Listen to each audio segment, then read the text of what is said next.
درود به شما همیهنان عزیزم، خوشحالم که امروز با شما هستم و باید به اینجا برسیم که بتونیم با هم کار کنیم برای آزادی ایران. خب اومدن به هم ریختن. اگه نکرده بودن این کارو ممکن بودش که با امروز یه جای دیگه بودیم، مثلا شاید مملکتمون بودیم. هر کسی آزاد نظرشو بده و پاسخگو هم نباید باشه. ما باید ببینیم که چی میخواد. ما آزادی احزاب احتیاج داریم، یعنی که بتونیم چندین ما فعالیت بکنیم. رسانه‌ها باید آزاد باشه. زندان‌های سیاسی باید خالی بشه. حقوق بشر باید حفظ بشه. حقوق زنان باید حفظ بشه. حقوق کودکان باید حفظ بشه.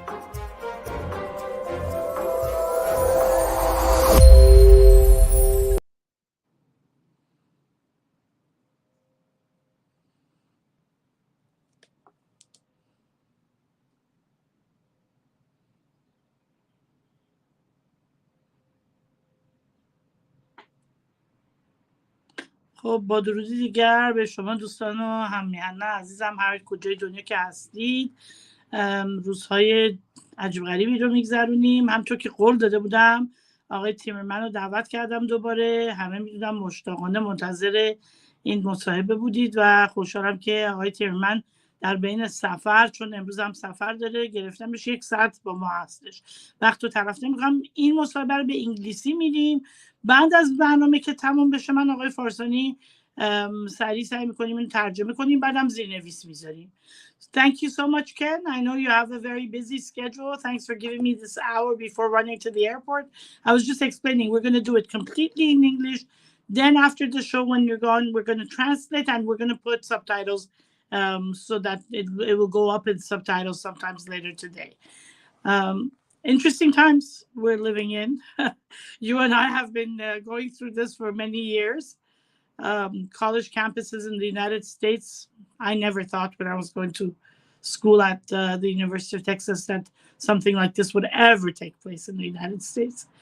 I saw things coming, but I never thought it would go to this extreme. I saw the reformist professors in the universities, the Islamists, kind of brainwashing the kids in some ways, but I never imagined it this bad. Did you ever imagine it this bad, Ken? Oh, your microphone is muted. I think there you go. Okay. Look, the Islamists and the government of Qatar have had control of the Middle East Studies Institutes for the past 30 years. They've been funding them consistently. The Soros foundations have been funding them. Teresa Heinz and her Tides Foundation have been funding them, Ford and Rockefeller.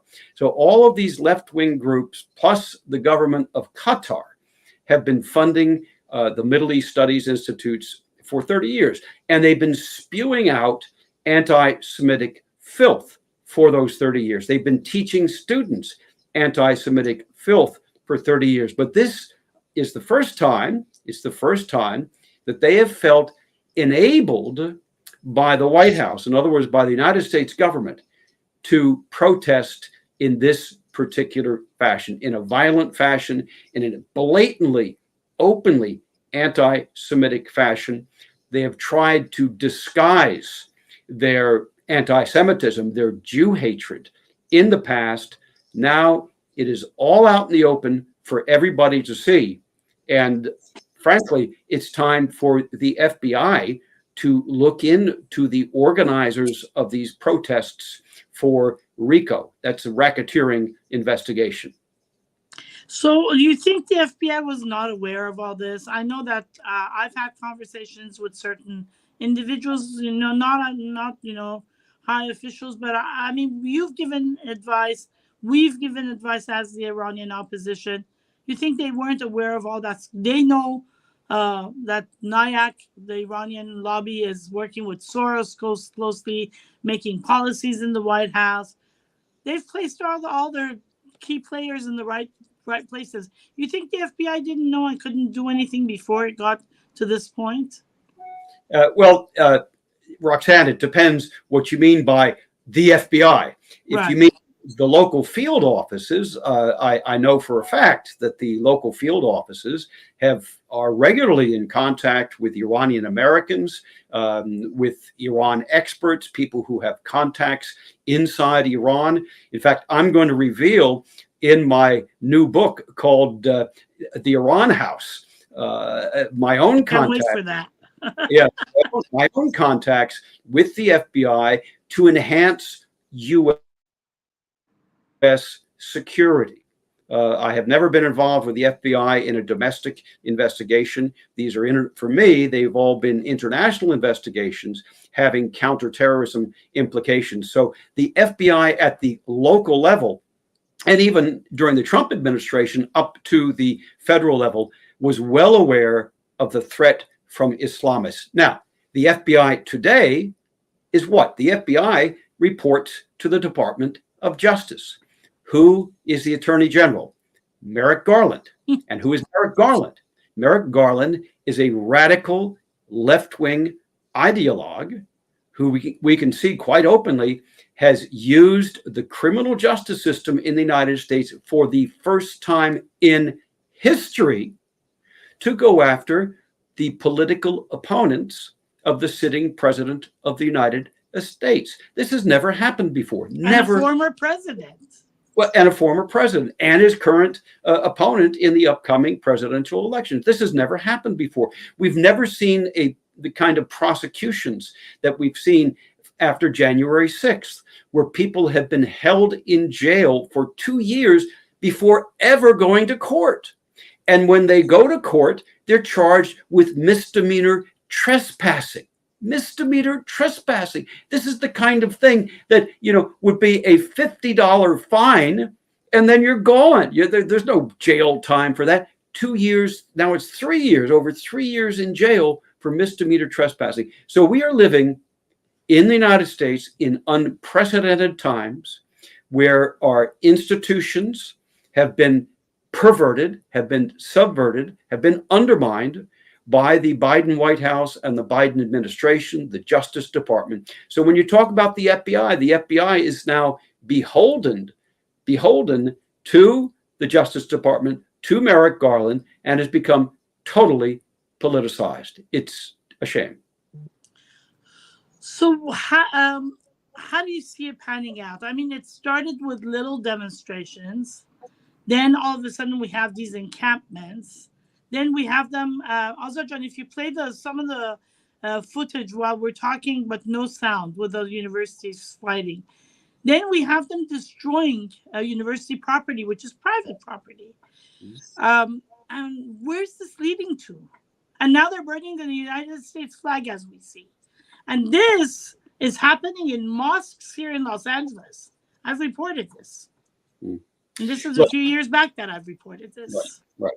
But I think now, Roxanne, it's reached a tipping point, and the overwhelming majority of Americans are not just fed up with this; they're disgusted with this. They think that the Biden White House has essentially enabled Jew hatred in the public square, which is something completely unthinkable in previous administrations and in our society in general. It is unthinkable to display Jew hatred in the public square and for people to be proud of it, as these demonstrators are. So I think this has backfired really on the White House, and that's why you are seeing finally, after weeks and weeks of these protests, you're finally seeing the mayor of Washington, D.C., on Wednesday morning called out the police to break up the encampment at George Washington University, which is just blocks from the White House. Blocks from the White House. And these anti-Semitic thugs, terrorist supporters, openly supporting Hamas, a terrorist group, just blocks from the White House. And the White House seems to think that's just fine. Well, the American people do not think that's just fine. And I think that's why finally you're seeing the crackdown, is because the Democratic Party has woken up. They realize that they are really fighting against the entire people of the United States of America, not just Israel, not just Jewish Americans, the entire people of the United States.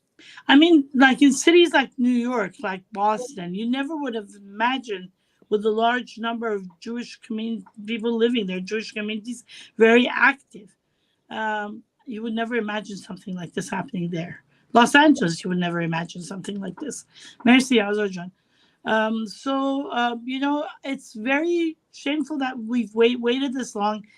And unfortunately, we're seeing the way they're treating President Trump, former President Trump, now. Now, the reason I really wanted to talk to you, because the election heist, the book, was like you were looking through an hourglass before everything was happening. You guessed it all. You saw it coming. I want to see what you predict this election is going to be like, with all the trouble they're giving him every day in court. And this man is amazing for not giving. And I don't agree with him on everything, but I have to take my hat off to him. He is a fighter, and I truly believe he's a patriot. He could have easily gone along and lived a very comfortable life, and he's gone through this once before, but he's chosen to fight this fight for the United States. So I have to give him credit for that. Right. If somebody doesn't see that, they're blind. Right. How do you see it panning out? When President, they're going to let him get there? They're going to let him get elected again? When President Trump stands up and he says, they're not going after me, they're going after you, the American people. I'm just in the way. I am just in the way. People get that. People understand. When they see, as I mentioned earlier, the January 6th protesters locked up for three years, they understand that the Biden White House, this radical left-wing ideological administration, will criminalize the criminal justice system to politicize the criminal justice system to use it against their political opponents. They get it, and they realize that they could be next. Look, to remind our viewers, when I wrote The Election Heist in February of 2020. It was finished. The book was finished in February of 2020. It's about the 2020 election. Right. It was published in August of 2020. Right? Months before the November election. And I predicted very much what was going to happen. And we had a conversation before the elections, and you predicted everything that was going to happen. Right. So I predicted many of the protests. I predicted the post-election chaos. I predicted the problems with the election machines, the vote counting. The one thing that I got wrong, because I was trying to be a little bit optimistic at the end, at the end of my plot, well, I won't give away the plot, but at the end of the plot, I found a way to discover the fraud so it would not go through. Unfortunately, we did not discover the fraud. President Trump and his lawyers did not discover the fraud. The courts refused to acknowledge the fraud and dismissed all of the court cases. So in 2024, they're not going to be able to do the same things they did in 2020. Many of the states, thank goodness, have changed their election laws. They've closed many of the loopholes with these mail-in ballots. They have stopped ballot harvesting. Some of the states have stopped ballot harvesting. Pennsylvania recently changed its election laws to close a very important loophole. So in 2020, you could have mail-in ballots that were postmarked after the election. Yes, they did. And were still accepted to be counted. Now they say, no, can't do that. They have to be postmarked the day of the election to be accepted. You'd think that's kind of normal. In 2020, they allowed it. So they're closing the loopholes. Pennsylvania is going to be more difficult for Biden to cheat in the way that they cheated. Remember, they stopped counting the ballots on election night in 2020 when they realized in Wisconsin, Trump was up 100,000. In Michigan, 150,000. In Pennsylvania, he was up almost 300,000. In Georgia, by 120,000. So they stopped the counting at 10:30 at night while they put the fix in, while they brought in extra mail-in ballots to stuff the ballot boxes, basically to run them through the machines to catch up with the algorithm, which they might have put into place. We don't know that, and we will never know that because they've erased the memory of the machine. I remember I went to bed thinking Trump won. Yeah, I was covering it on Channel 1 with Sharon Momayun, Manzarpur, and Amir Ahmadi, and I went to bed thinking, okay, Trump won, that's it, you know. And then Hermione wakes me up at 3, 4 in the morning saying, get up, we're having a special. They cheated. He lost Biden. I'm like, what? How could he? He was way ahead. He was way ahead. I screenshots from Fox News and CNN at 11 at night, 12 at night, 1 o'clock in the morning. Saying that he was elected. Showing Trump way, way ahead in all of those swing states. And then, 8 hours later, he was behind and losing. So they're not going to do the same thing. And I think the White House realizes they're not going to do the same thing. And you see recently, they have been cramming all of these minute changes, the regulatory changes, enormous regulatory changes. They're trying to ban coal completely in the United States and get it done. So there's a law in Congress. If a regulation is passed 60 days before the election, Congress can overturn it with a simple majority vote. So they're doing this ahead of time, thinking that Congress will not be able to overturn the regulation so easily. They're cramming everything in right now, the next 2 months, so they can change America very dramatically and make it much more difficult for Trump to change it back. He will change it back, but they're trying to make it more difficult. So you know by those actions, Roxanne, that they believe they're going to lose. Now, here's how they're going to try to cheat. And they are going to try to cheat. They're obviously they're going to try to cheat. They have, the Democrat Party has elevated cheating into a virtue. This in itself, I think, is criminal. I think is anti-American, un-American. They've elevated cheating into a virtue. They do not need a vast conspiracy, because every Democrat operative who believes that Trump is the devil, and there are many of them who believe that, will cheat, and they will feel virtuous cheating. And I hate to say that. It breaks my heart to say that. But unfortunately, that is true. You're going to have tens of thousands of Democrat operatives around the United States who will cheat. And they will cheat because they believe that they're doing the good. They're saving our democracy. Now, here's what's going to happen. First of all, they're not going to succeed because the numbers are going to go against them. When you have 20% of young black males voting for Trump, it's all over for the Democrats. They cannot win. They need to have 90% of the black vote. If they lose 15% of the black vote, they're toast. They're going to lose 20%, maybe 25% of the black vote. They need 60% of the Hispanic vote. They're not going to get it. They'll be lucky if they get 45 to 50% of the Hispanic vote. They think they're going to win suburban housewives. They're not. Suburban housewives are now split pretty evenly, 50-50. All of these different demographics that the Democrats need to win, they're losing. They're losing. So here's what's going to happen. Yeah, here's my prediction. And save this for the night of the election, Roxanne. They are going to tell us that the election has been hacked by Russia and China. Remember, the week after the 2020 election, you had CISA, C-I-S-A, which is the counterintelligence and cyber security and infrastructure security agency. It's a new creation, unfortunately, by President Trump, run by leftists. CISA came out and said after 2020, this is the most secure election in our history. So they were pounding that drum, and all the media picked it up. 2020 was the most secure election in our history. Why did they say that? To convince everybody Trump is just lying when he's talking about election fraud or irregularity. No. The election was secure. Already today, the same CISA, the same organization, is saying publicly, we are warning all of the state election officials that we communicate with. We're warning them.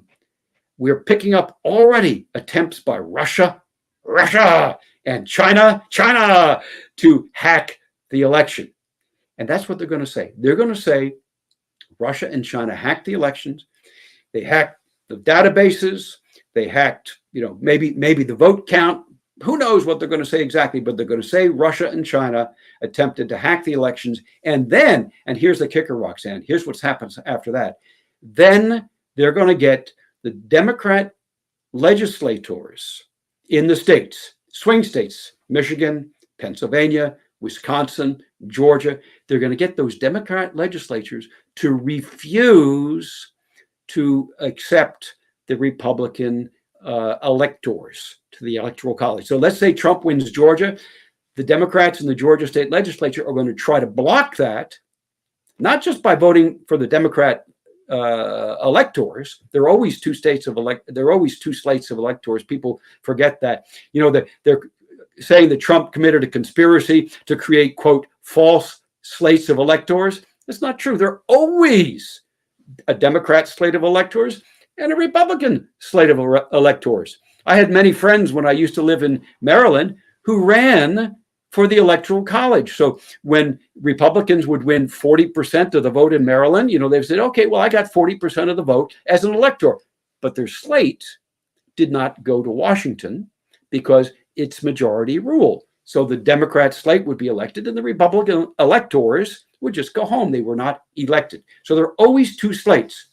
So my prediction is that the Democrat legislators will block the Republican electors from being elected, from being certified by the legislature, which they must do, I believe, on December 12th. It's normally, you know, mid-December. And that is going to create a constitutional crisis of major, major proportions. So you predict that he's going to win?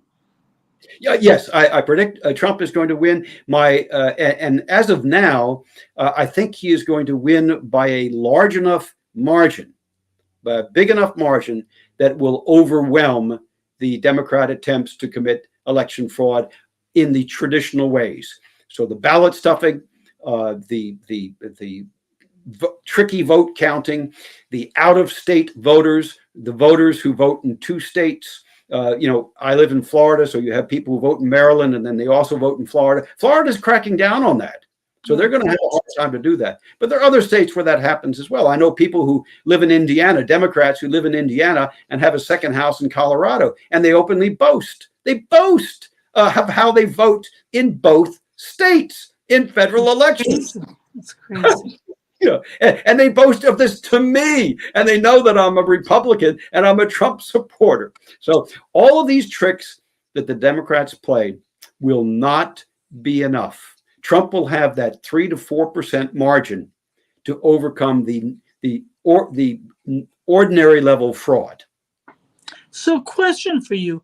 Once he's elected, we know obviously they're not going to leave him alone. They didn't leave him alone last time. They most probably won't leave him alone this time. And he couldn't get a lot done because he was constantly, the Russia hoax, they were constantly putting him in all these situations where he couldn't really perform. You think he's going to come back with a vengeance and finish what he had promised and wanted to do? He didn't even follow up with the Hillary case. You know, it blows my mind. People saying, "Oh, Stormy Daniels and everything." Hello, Clinton in the White House, in the Oval Office, committed acts of God knows what, and the Democrats put it under the carpet like nothing happened. Okay, you know, are they going to let him do his job, you think, this time? Or they're going to not let him? And is he going to go after what he didn't really go, which he should have, but he was too busy? Like the Iranian deal, he said that he knew that the Islamic Republic is at the head of all this and that they need to deal with that. And then, you know, Hillary Clinton and the emails and all of that. Do you think that he's going to go after all of that this time or not? And remember, he ordered the killing of Qasem Soleimani. Right. Very, very important. The best thing he did. in my new book, The Iran House, I talk about that. I played a tiny little role in that, but it was a very important thing to do. Let me just be very clear about one thing. There's one word I will not use, and President Trump will not use about his second term, which will start on January 20th, 2025. And that word is vengeance. There will be no vengeance. There will be no vendetta. There will be no going after his political enemies. We are not going to become a banana republic under President Trump. Today, America has become a banana republic under Joe Biden. That is going to end. We are not going to use President Trump will not use the Justice Department as a tool of political vengeance against his political enemies. What he will do is finish the work of the first term. And what is that work? Putting the American economy back on the rails. Let's get growth going again. Let's get jobs exploding. Let's bring companies back from communist China. He will put tariffs on Chinese goods coming into the United States. He was very successful the first term. Even Larry Kudlow, who was dead set against it. Remember, Kudlow was a free trader before he came into the Trump White House as one of his top economic advisors. Even Larry Kudlow has admitted that the China tariffs were very successful. So we're going to see China tariffs. We're going to see President Trump in NATO demanding that NATO allies pay their allotted share, not their fair share. They should be paying 2 or 3 times what they're paying now, but their allotted share that they agreed to in various NATO summits. He's going to make sure that that happens. He will be ending the war between Russia and Ukraine. And he's explained publicly how he's going to do that. I'm involved with a think tank called the America First Policy Institute, AFPI, the America First Policy Institute. We are publishing, actually this week, I'm going up to Washington, D.C. today to go up for the opening of this. We're publishing a policy book, a blueprint for the next Trump term. And one of the chapters deals with how to end the Russia-Ukraine war. Donald Trump has said he will end it in 24 hours. It might be 48. It might be a couple of weeks, but he will certainly start doing it in 24 hours. And it will be one of the very first things on his agenda. He will close the border with Mexico. It is absurd to see 10 million, and it's probably closer to 16 million illegals flooding our borders. He will work with the states and with ICE to make sure that criminal aliens are rounded up as soon as possible and deported, sent back home. Millions of criminal, and there are millions of criminal aliens sent back home. And these other people who've got 8 years or 7 years or 6 years before they get a hearing, bit by bit, we're going to get them out as well and send them back to their countries. We have to secure the border. He will finish the border wall. So President Trump will go back. As far as Iran, what's going to happen? But it starts with the economy. It starts with the economy. As far as Iran, what's going to happen there?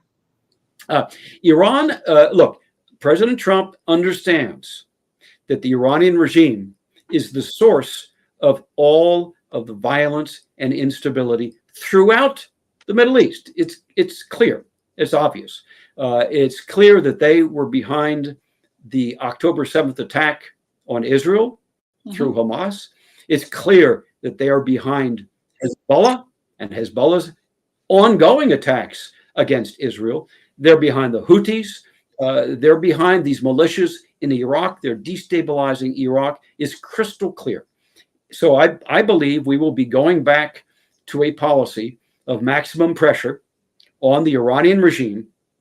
And I will tell you, I have a piece that's coming out very soon from the America First Policy Institute, and where I recommend a policy of maximum pressure on the regime, but maximum support for the people of Iran in their fight for freedom against the mullahs. So maximum support against the regime, isolate the regime, delegitimize the regime, and do everything that we can that we have not done before to help the Iranian people, to encourage them in their fight for freedom. Okay, now we're coming to an interesting place. You have been very active throughout these years with the Iranian opposition outside. So have I. I have lost all hope. Seriously, I think whatever is going to have to happen is going to mostly have to happen in Iran. And the Iranian people have to learn to depend on themselves and not wait for some amazing thing happening from outside. Outside can help a lot, but we haven't been able to help a lot. The fundings, everybody seems to be running after the fundings and getting the fundings, and nothing's been happening. Nothing productive has been happening with the fundings as far as helping inside of Iran. How do you see this playing out with the opposition being at a very weak point today? Do you see an active opposition in the United States and Europe building again like we had during the 80s and the 90s? Or do you see that it's got to happen mostly inside of Iran, supporting this young generation inside of Iran, giving them internet when they need the internet, giving them tools to do stuff, to put more pressure on the government? How do you see this playing? Because you've been involved with the opposition, and I want to hear your thoughts on this. Look, there are a lot of people who've given enormous amounts of time and energy to helping the young people inside Iran. They've sacrificed their jobs, their careers here in the United States or in Europe to do this, and I applaud them for that. This is very important stuff. I agree with but that. obviously, the fight to get rid of this regime, which is not going to be easy, and it's not going to be bloodless either.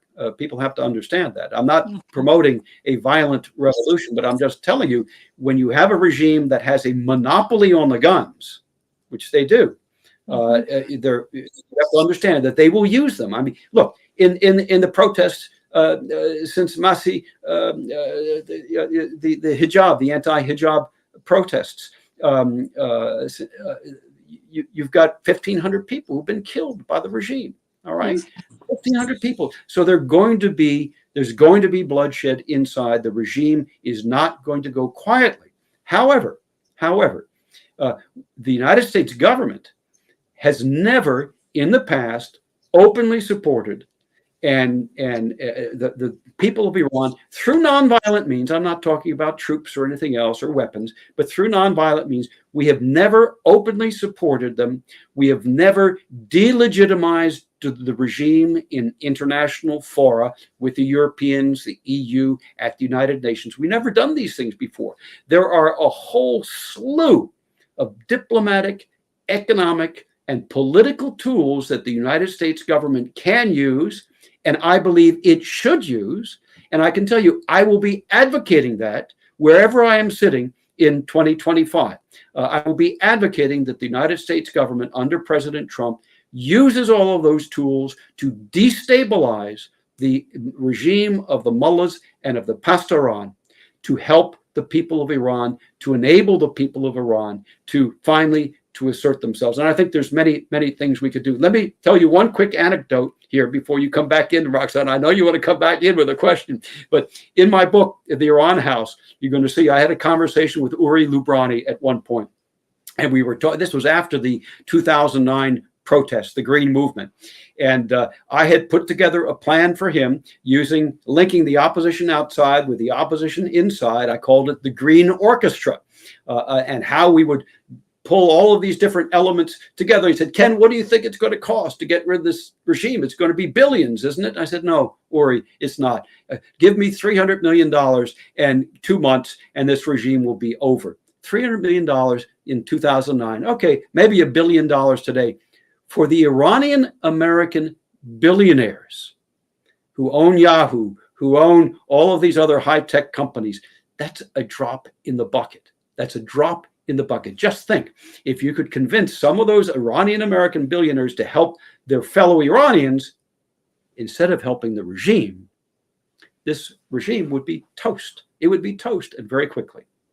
But you know that we've tried that. When Derafsh was going down and Baba was trying to get people to at least run Derafsh themselves, get their own group on, but don't let it die because it did so much inside of Iran. Not one of these guys wanted to step in because I think they have economic gains through this regime somehow.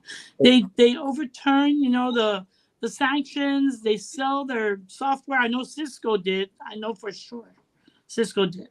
So to get these guys to become players is to have them give up their economic.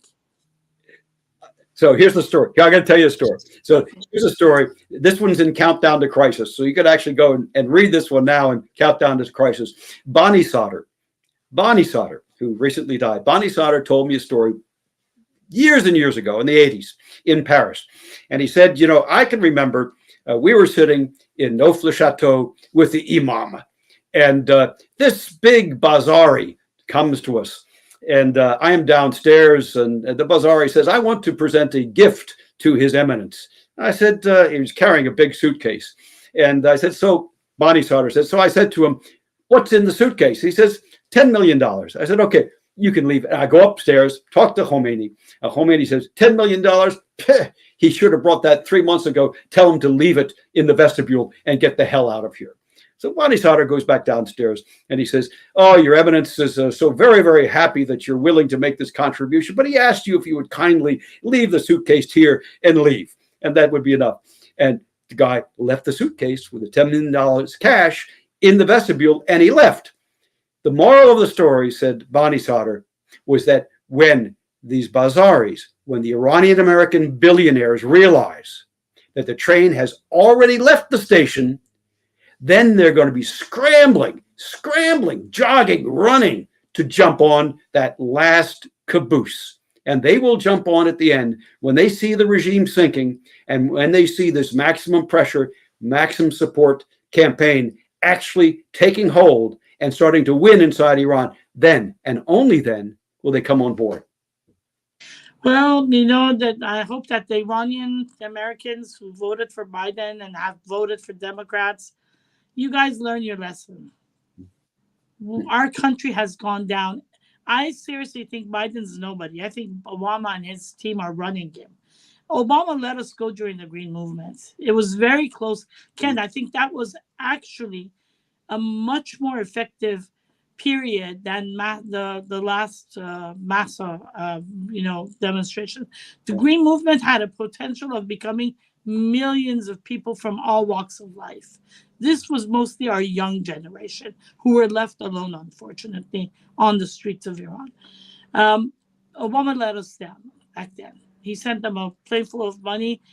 Man, Biden was about to do the same. If the Republicans didn't scream, I don't know if he sent some through Qatar, who knows. But the Democrats always seem to save this regime. And I hope to God that the Iranian Americans would at least not vote. If you're not going to vote for Trump, do not vote for Biden, because you're doing a disservice to your country and countrymen and to these generations who've suffered one generation after the other. Now I'm going to ask you a question about the role of the lobby organizations. We obviously haven't been able to, as much as we tried and scrambled to have a lobby for our regime change, we weren't successful.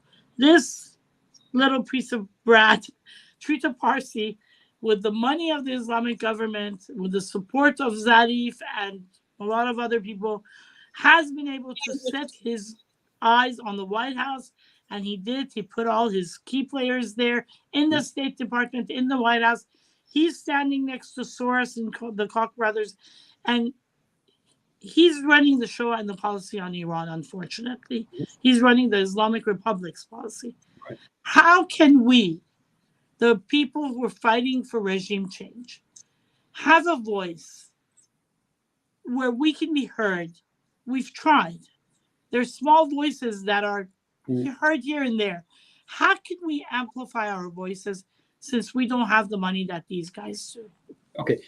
First, let's just analyze Trita Parsi and his operation and why he's been so successful. He started out with 2 or 3 partners. That's it. He started his organizations with 2 or 3 partners. He did not come out of a mass movement. He did not come out of a political party, an exiled political party. He was an individual who had a business consulting company, and his goal was to open up trade with Iran. First, he worked with Amir Ahmadi, remember, at the American-Iranian Council, and then he went off and set up NIAC in 2002. So his goal was to become the intermediary, the business partner for the Conocos, for Texaco, for all of these other oil companies, for Shell and for Schlumberger and the rest. And he wanted to make money as a consultant. So he didn't care about the politics of it. He set up NIAC as a front. NIAC was never a movement. Never was. NIAC was just a bunch of people he got together, his friends, basically, his Facebook page, his followers, he got them all together to back him, make him look like a movement, but he never was a movement. He never was elected to anything. He never had to answer to anybody. He only had to answer to his funders.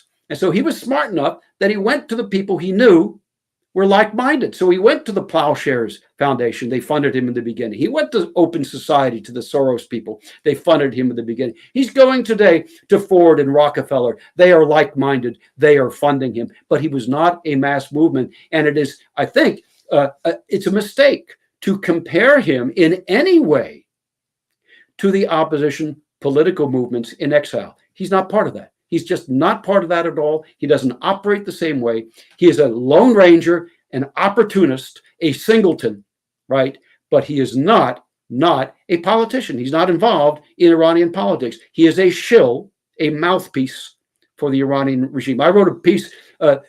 But he's there all the time. He's there with Zarif all the time during the negotiations. It doesn't matter. It doesn't matter. I wrote a piece in 2006 at Front Page Mag called "The Mullah's Voice," and I said, if you want to know what the Iranian regime is thinking, listen to Trita Parsi, because he is the mullah's voice here. He is a paid agent. He is spouting their views. If you want to know what they think, listen to what he says. But he doesn't represent anything of the Iranian people, and nobody should ever make that mistake. So I think,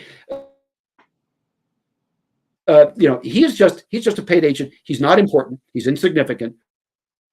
He is no different from Savi. He's no different from these other people that the regime has sent overseas to universities, to think tanks, or whatever. He's been very successful in implanting his followers, like Sarah Nourizadeh, in the Obama White House, in the State Department. He's been working now with the so-called initiative, all these people who are now in the Department under Biden and the State Department and elsewhere. So he's been very good at implanting who are arguably Iranians inside the United States government, but he's not significant politically. He is not significant politically. Once the tide turns, there's a new president, and the new president supports maximum pressure on the regime, maximum support for the opposition. Everything will change. It's interesting because even during the Trump, when Trump was elected, and the State Department guy who was the first Iran desk who got fired, I don't remember his name, the tall guy. When he came, Saad Nourizadeh came with him here, and Ruzba and I have to ask them, what are you guys doing bringing this Nayak girl? And she's like, oh, I'm no longer with Nayak. Well, yeah, you're no longer with Nayak, and the front, you're no longer with Nayak, but we know that you report to Trita all the time. And Ruzba and I were the only people in the group who spoke up against this. And not shortly after that, he was let go, but she's still there. It's amazing that that they're still operating in the White House. So Ken, another question for you: how do you see the situation in Gaza right now and Israel? And we, at least the Iranian people, were expecting a much stronger attack on the Islamic Republic by Israel than what happened. Do you see that situation with the Islamic Republic and Israel escalating, or because they're so involved now with their other side that they're going to put them on there was a lot of pressure on Netanyahu not to go there by the Biden administration. So do you think we're still going to see anything or not? He's going to give in to the pressure by the American administration.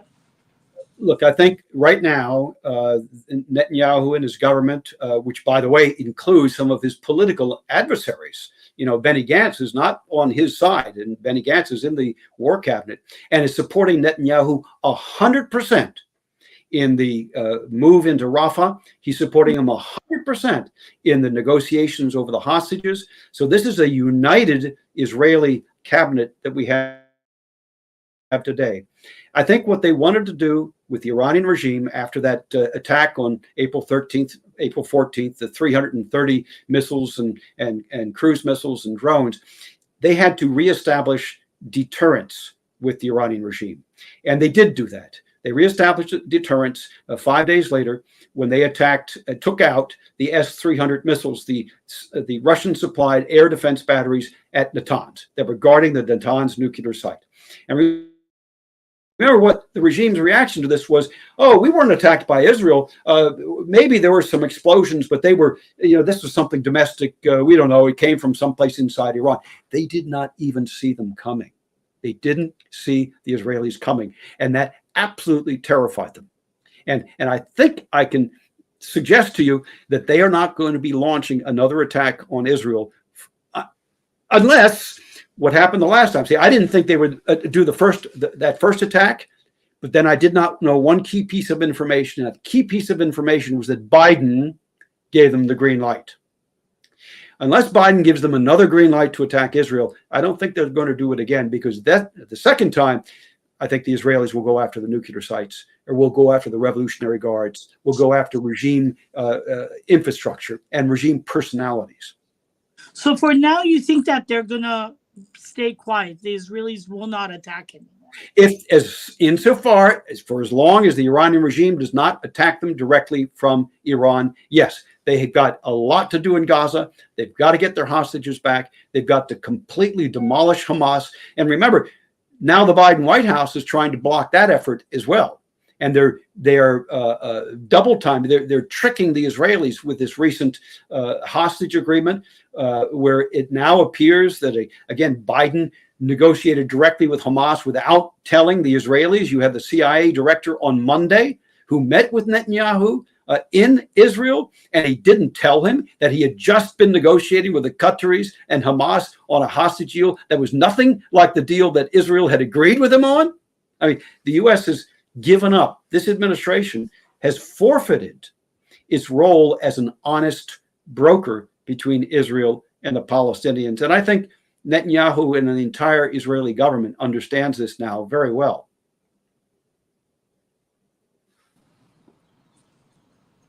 Sorry, I lost my connection for a minute there. So I'll have to listen to you because I couldn't hear you, but I'll listen to it when I translate. So anyway, what do you feel like it's important for the Iranian community to know at this moment? For them, definitely Iranian Republicans vote.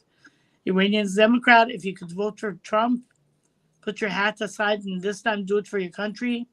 I suggest that. What do you suggest, Ken? Because we're running out of time too.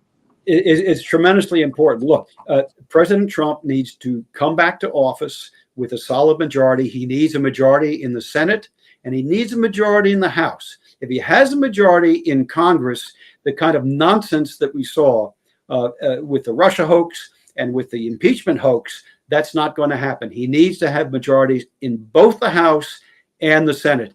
Vote for Republicans. I don't care if you don't like them. It really doesn't matter at this point. If you want President Trump to be able to govern for 4 years, if you want him to be able to get the economy back on the rails, if you want him to be able to have rational foreign policies instead of getting us into these unnecessary wars with Russia and with China shortly, we're going to be in another unnecessary war. You need to give President Trump that support in Congress, so Congress will not be constantly attacking him as Nancy Pelosi and Chuck Schumer did for 4 years. Make America great again. That's what he says, and I really agree with him. Sometimes when I see the infrastructure around this country and going down, and it's not really being taken care of the way that America should be taken care of, I really feel that motto, make America great again, because it's a shame. The best country in the world, and it's going down because of bickering between two parties, and seriously, mostly the Democrats. It's the Democrats who start the bickering. I say this. One thing that's on my mind, and my last question to you, because this kind of confuses me: the Rockefellers and their relationship with the late Shah, and then the Rockefellers involved with all this. Okay, we go back then. Were they true friends of the Shah? Roxanne, different generation. And now the Rockefeller Foundation, like the Ford Foundation, is run by its board of governors, by its board of directors. These are independently elected people. And the leftists have been really, really smart. And they've gotten control of the Rockefeller Foundation and the Ford Foundation. These are hundreds of billions of dollars in these NGOs, and they're now controlled by leftists. The Rockefellers, the J.P. Morgans, and the rest of them, they would be turning in their graves, Ford, if they could see what's being done with their money by these new generations. But they've been taken over by leftists. And my last question to you, how do you see the Iranian opposition in the United States and in Europe? Do you have any hope of an opposition like we used to really have, who still bickered, but at least things got done? Or have you given up on them like I have? No, I never give up, Roxanne. I know you don't. I'm terribly optimistic when I shouldn't be. But look, there's nothing that succeeds like success. And when Donald Trump returns to the White House, when people see a very different policy towards the Middle East, towards the rest of the world, towards the United States economy, when they see somebody in the White House who is leading with peace, for peace through strength, who's not caving in to dictatorships around the world, but is holding his head high and holding America's head high and holding that torch of freedom, that beacon of freedom, which Biden has thrown into the gutter, which Obama threw into the gutter by supporting the Muslim Brotherhood and by supporting the mullahs. When they see a man in the White House who is holding his head high, when liberty is holding her head and her torch high, I think everybody will understand that they've reached a turning point together. It's time to get together. Opposition in the outside, opposition inside. It's time to get together and work together for freedom.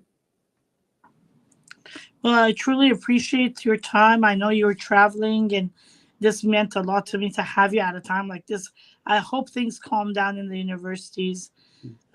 We've seen this root started to sprout. All of a sudden, it's taken off like crazy. And I hope that they're able to stop. And I hope that these professors who are favoring these Islamic actions, these Islamic fundamentalists, will also get their ticket to walk out of the universities. We don't need them in our universities. We don't need our children to be programmed to hate. There's ways to communicate. There's ways to talk. There's ways to solve problems. This is not the way to do it. This is a backwards, barbaric way of acting. And I hope our young generation learns that this is not a way to act. This is totalitarian. This is crazy. It's totalitarianism. I mean, even in the Middle East, this should not be happening. And God knows in the United States and in Europe, this should definitely not be happening. So your word to the young students of today and the decision makers of tomorrow about the way they should really act, and let's wrap it up. Look, there have already been a number of law firms who have come out and said they will not hire students from Yale Law School, from Harvard Law School, from Columbia Law School who've been out and protesting. And I think that's tremendously important. Don't reward these little Nazis. They're little wannabe Nazis. Don't reward them with jobs after they graduate. In fact, they ought to be expelled from school, frankly. I agree. Somebody who's smart enough to get into Yale and Harvard and Berkeley and UCLA, you guys should not be acting this way. Then you're obviously not that smart. This is no way to act. Thank you so much, Ken. I hope that soon, with the primaries and everything, we'll be together again. And I'd love to hear when is the book coming out? It'll probably be after the election, but I am going to be previewing it ahead of time because there's time-sensitive information about the Biden team and treasonous activities involving Iran that's in this new book, The Iran. Wow. Stay tuned. So let me know when you'd like to talk about it. And then also, I'm sure you're going to be in LA. Don't forget to let me know ahead of time. Have a safe trip. I really appreciate it. Azajan, I really appreciate your help today. And thank you so much, Ken. Have a safe trip. Good luck with everything. We're looking forward to your new endeavors everywhere. Okay. God bless. Thanks. آقای فرستادی. ترانه‌های یخزده، آدمک‌های بی امید، 40 سال سهممون شده عمامه سیاسفید. ترانه‌های یخزده، آدمک‌های بی امید، 40 سال سهممون شده عمامه سیاسفید. 40 سال زندگی ما فقط نفس کشیدنه، بزرگترین آرزومون به انتها رسیدنه. فکر میکنیم که زنده ایم، ما تو جوونی پیر شدیم، ما توی خاک خودمون به دست دین اسیر شدیم. باید به جنگشون بریم، ترس و سکوت بس دیگه.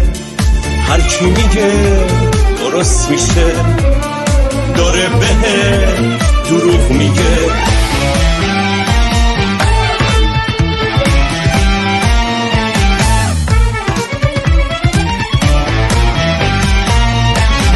تا خودمون بلند نشیم هیچی خودش خوب نمیشه. رفتن این بی بطه ها بدون آشوب نمیشه. کرد و عرب یا ترک و لور، بلوچ و گیل و مازنی، با هر زبون و هر لباس خودت نماد وطنی. باید که متحد باشیم تا از سیاهی بگذریم، چیزی نمونده تا سحر تو لحظه های آخری.